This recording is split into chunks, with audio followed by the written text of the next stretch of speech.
As spawning in the bottom right-hand corner of Grass Farm, we have the Canadian Protoss player representing Team Basilisk. It is Trigger.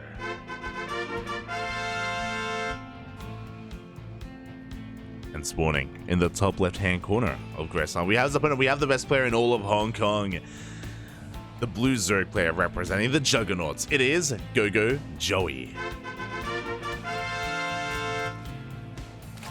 Here we go, Trigger again. He has made it to the finals of every single Tenacious Turtle Cup, Tenacious Turtle Tussle even, thus far. Can he do it again, or will he be stumped by the Joey? That is the question. They haven't played in years, Papi, in years, but thankfully we were able to bring them together once again. I mean, I don't know if Joey's okay with that, but I'm okay with that at least. And we'll see how they do again. Joey has been competing in ESL Masters Asia. Meanwhile, Trigger has been competing in ESL Masters America. So they are players from two different parts of the world, two different regions of StarCraft. And because of that, they don't really face too often. But that is the purpose of this tournament. You know, we want to be bringing these regions together, and we want to be seeing these matchups that we always crave for but never see. This all started a couple of years ago. I don't know if you remember this, but it was in 2020, if I recall correctly. We had the Ducklings Showdown, which is our annual tournament. It's how we kind of send off for the year. We had a big best of 5 show match that we built up towards, and it was Miyamika, who was the king of the sea, against Cham, who was the king of Latin America. And it was such a hype series. It was a bit of a grudge match as well. You know, I think I was casting it alongside Darking, or Darking was getting involved, who's of course El Padrino of Latin American StarCraft. And it was, yeah, just so much fun. In the end, Miyamika won, of course, you know, because Southeast Asia, pretty good. But we weren't able to really replicate that afterwards. It was after that where we kind of changed the format of the Duckling Showdown. We started our pro team as well, and we were never able to have another like North America versus Southeast Asia match. But this is kind of that, you know. We have GogojOey, one of the best players in Southeast Asia, going up against Trigger, one of the best Protoss in the Americas, period. One of the best players in NA. You know, it's Trigger, Estrella, and Scarlet who we kind of look to.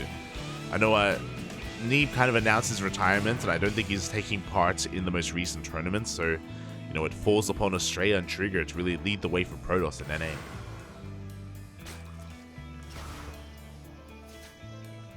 But before that happens, you know, we do have our series here, and we do see Trigger just poking and prodding here at the oh my god, at the third base. But you know what? He commits to the shade, he slips into the main base, and GogojOey is not droning. He's pulling a demi.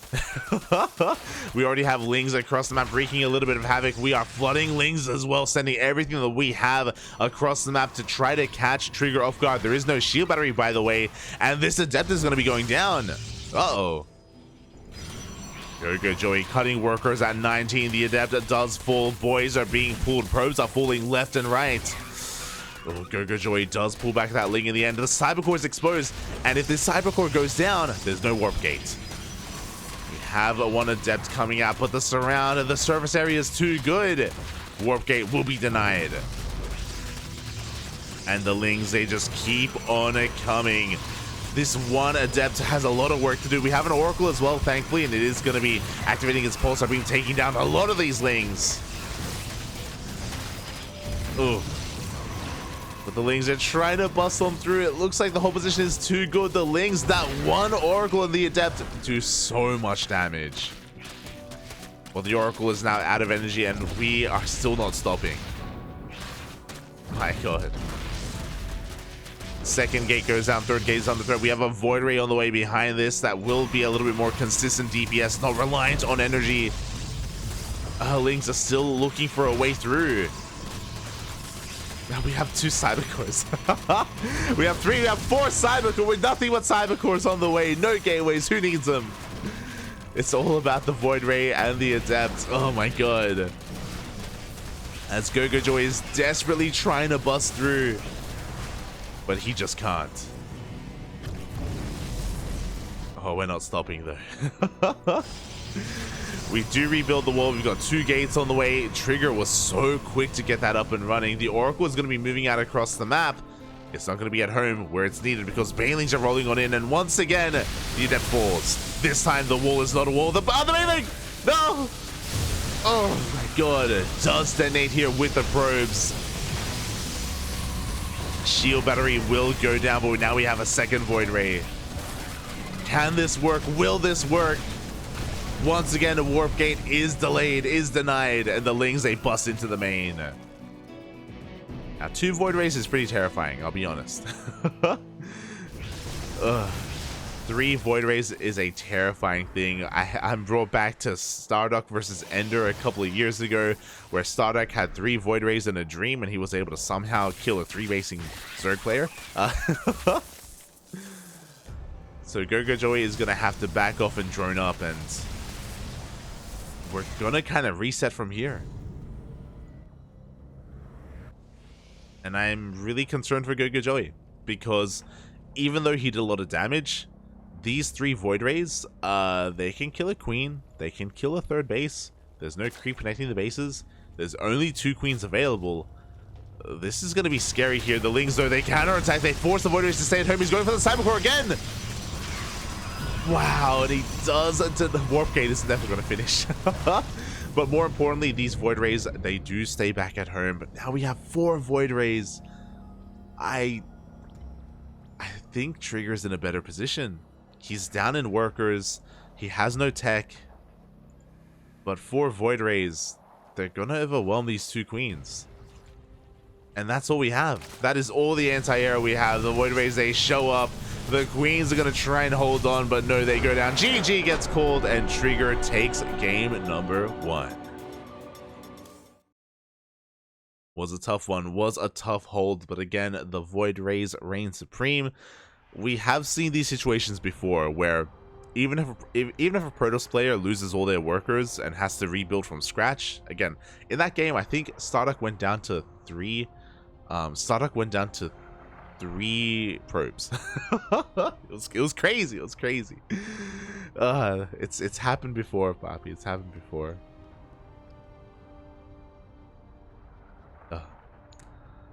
Likewise here.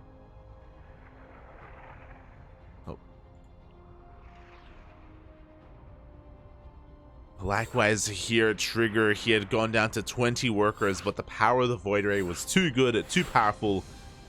He does take game 1.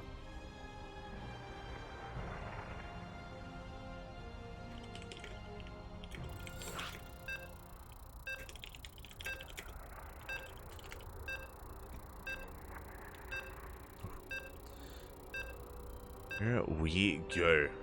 As game 2 is going to be taking place on Royal Blood. That was a close one, though. That was pretty damn close. Joey, he busted into the natural. He's trying to end it all, Poppy. God, couldn't do it in the end, though. Just barely couldn't do it. As spawning in the top right-hand corner of Royal Blood, we have the Canadian Protoss player representing Team Basilisk, currently leading the series 1-0. It is Trigger.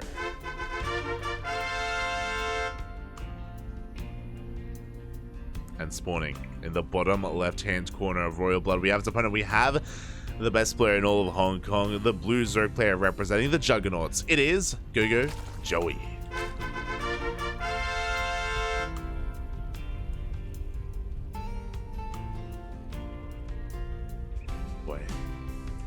Again, a pretty close game overall, but Trigger's defense was so damn good. He may have lost some workers, but he didn't let things get too out of hand. He was able to buy enough time to actually get those Void Rays up and running, and Trigger was able to defend. Oh boy, GogojOey, can he bounce back from this position? So that was a pretty intense game. And I see the chat's catching up. Aye.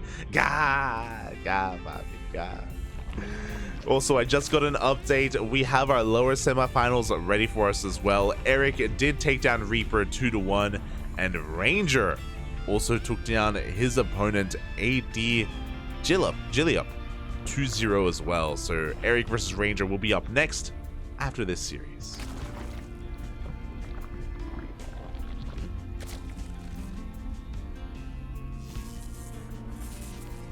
we go. The probe here of Trigger just being a little bit annoying. He's going to try and focus on one of these drones, but... Oh god, yo, he's back! Oh no!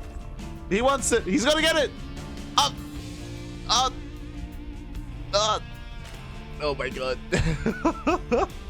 The control. Joey does save the drone in the end, but Trigger is coming back. He's with a vengeance. He's going for that drone. Oh, but he will lose the probe in the end. A little bit too greedy out of Trigger, but he did force a little bit of chaos here. He did get into the head of Joey a little bit. Oh boy. As things will be settling down, and Joey is actually droning this time. He is going to be backing up and saturating his bases. Trigger going to be going for a Stargate opener once again. This time it looks like we're going to be having a bit of a more standard setup. Trigger can get into his game. Joey likewise can get into his third base. Was able to actually expand, take his natural. You love to see it.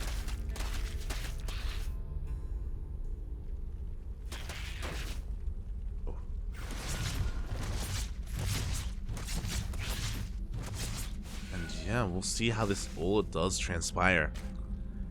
Dep's going to be threading shades here into the main. Just going to be scouting, making sure no additional gases have been taken. Nothing crazy is going on, which is fair. I think GogojOey is known for his roach all-ins and his roach aggression, so we want to be making sure that nothing crazy is going on.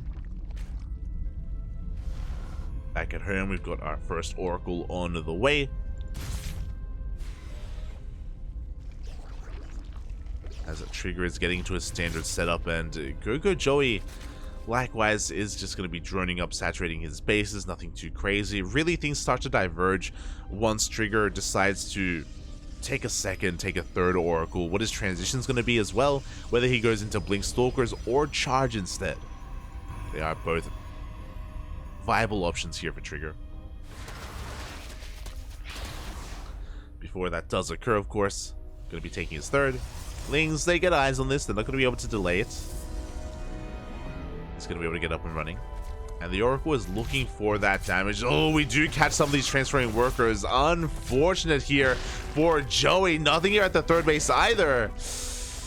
He wasn't quite set up for this. A little bit unlucky that the drones were coming out at that time. We had 2 queens in the natural, 2 queens in the main, but in between the bases, we were looking quite vulnerable, and yeah, Trigger, he gets 3 drone kills. Pretty good damage so far. The Oracle survives and can come back in.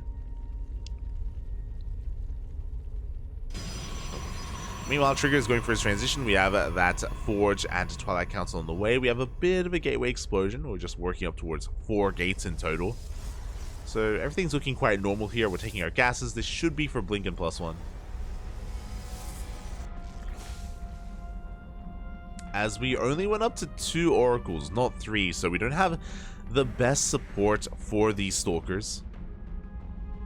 Does mean that Lings can play a pretty valuable role here. Oh. As again, the Overlord is able to confirm all of this. The Oracle does slip out across the map, but again, this time GogojOey, he is in position. He's got his spores up and running, his queens as well. The Oracles will not find more damage. Oh.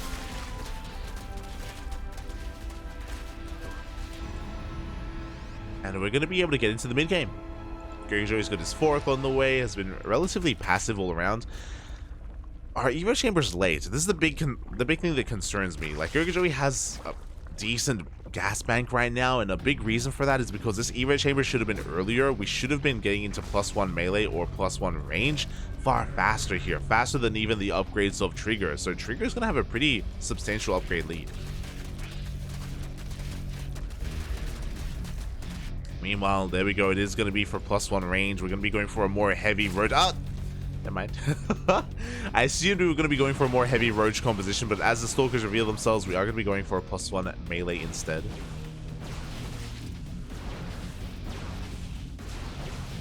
Oh, and now that the Stalkers have arrived, this base is going to be cancelled. We have Queens and Roaches trying to push on forward here, but this base... Oh god, one more volley! Ooh, and that's a kill, not a cancel. GogojOey a little bit slow to react.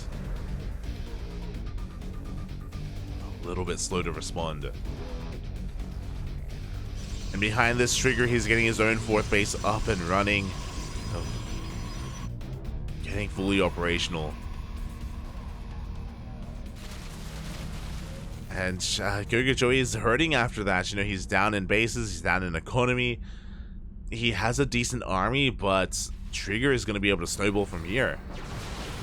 Unless GogojOey can do something to, in some way, cripple the economy or bounce back. Stage Trap's going to be going off as well. Tumor is going down. We did miss one Tumor here on the front line, so GogojOey's going to be able to keep up his crease red, thankfully. Behind this Trigger, not just taking his fourth base, but he's going to be taking up into a Templar Archives, going to be going for a charge on Archon.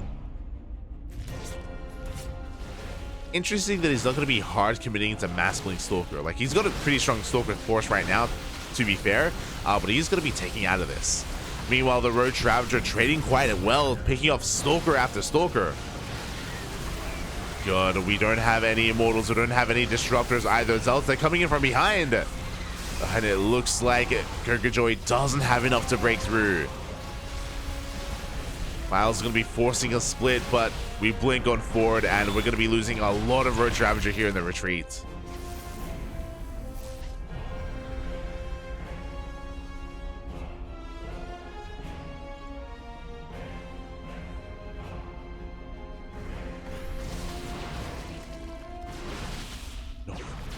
Just losing a little bit too much, and Trigger, he's going to be able to dance with this army again because of his blinks. He hasn't been losing too much either. His fourth base is getting fully saturated. He can take a fifth pretty soon as well. And because of that SimCity, he is safe against any kind of failing run-bys.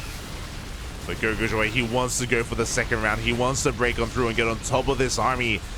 God, but these Stalkers are just getting so much damage done. They target fire the Ravagers. And it's going to be too much. Once again, we blink on forward. Trigger cleans up the majority of that army. Pure Blink Stalker is all you need. We get on top of the Roach Ravager, we get on top of the Queens as well, and GogojOey is running out of steam. He's running out of everything. He's trying to get an army of Roaches here. He's trying to work on +1 range as well.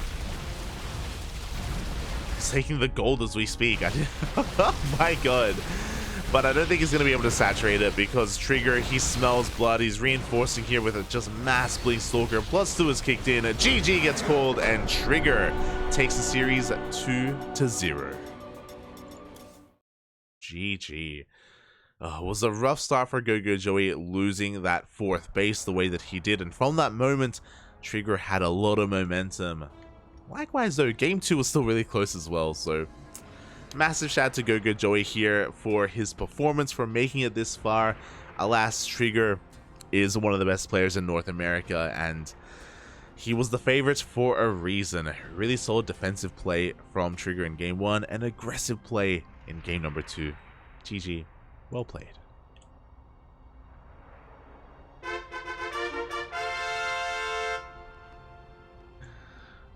GG. Well played. With that, we have our next series. Let's go.